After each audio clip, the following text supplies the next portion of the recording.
Le livre du ciel, tome 16, 16 février 1924. Souffrances intenses et joies infinies vécues par le cœur de Jésus. Celui qui, avec amour et soumission, participe à ses souffrances, participe aussi à ses joies. Je pensais aux souffrances du très saint cœur de Jésus. Oh, combien nos souffrances s'estompent quand on les compare aux siennes. Mon toujours aimable Jésus me dit: ma fille, les souffrances de mon cœur sont indescriptibles et inconcevables pour la créature humaine. Tu dois savoir que chaque battement de mon cœur m'apportait une souffrance nouvelle et distincte des autres. La vie humaine est une continuelle palpitation. Si les battements de cœur cessent, la vie cesse. Imagine les torrents de souffrance que les battements de mon cœur m'apportèrent, et cela jusqu'au dernier moment de ma vie terrestre. À partir du moment de ma conception, jusqu'à mon dernier souffle, mon cœur ne m'a pas épargné, m'apportant sans cesse de nouvelles souffrances. Tu dois aussi savoir que ma divinité, qui était inséparable de mon humanité, éveillait sur elle. Non seulement laissait entrer dans mon cœur une nouvelle souffrance à chacun de ses battements, mais il laissait aussi entrer de nouvelles joies, de nouveaux contentements, de nouvelles harmonies, de célestes secrets. Si j'étais riche en douleur, mon cœur enfermait d'immenses mers de souffrance.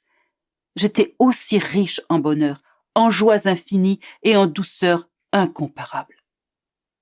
Je serais mort de douleur à mon premier battement de cœur si la divinité, aimant mon cœur avec un amour infini, n'avait pas laissé chaque battement résonner en double à l'intérieur de moi. Souffrance et joie, amertume et douceur, mort et vie, humiliation et gloire, abandon humain et réconfort divin.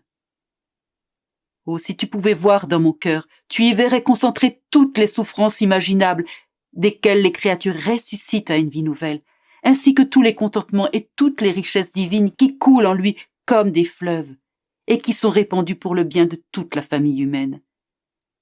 Mais qui peut profiter le plus de ces immenses trésors de mon cœur? Celui qui souffre davantage. Pour chaque souffrance de la créature, il y a dans mon cœur une joie particulière accompagnant cette souffrance. La souffrance rend l'âme plus digne, plus aimable, plus sympathique. Mon cœur attire sur lui toutes les sympathies divines par la vertu des souffrances qu'il supporte. Quand je vois la souffrance dans un cœur rempli d'amour, la souffrance étant une caractéristique particulière de mon cœur, je verse sur ce cœur les joies et les contentements contenus dans mon cœur. Cependant, quand mon cœur veut laisser mes joies accompagner la douleur que j'envoie à une créature, mais ne trouve pas en elle l'amour de la souffrance et la véritable résignation comme celle que renfermait mon propre cœur, mes joies ne trouvent pas la manière d'entrer dans ce cœur souffrant. Et chagriné, je laisse ces joies revenir en moi. D'autre part, lorsque je trouve une âme résignée et amoureuse de la souffrance, elle devient comme régénérée dans mon cœur. Et, oh, comme les souffrances et les joies, les amertumes et les douceurs alternent en elle. Je ne retiens rien de tous les biens que je peux verser en elle.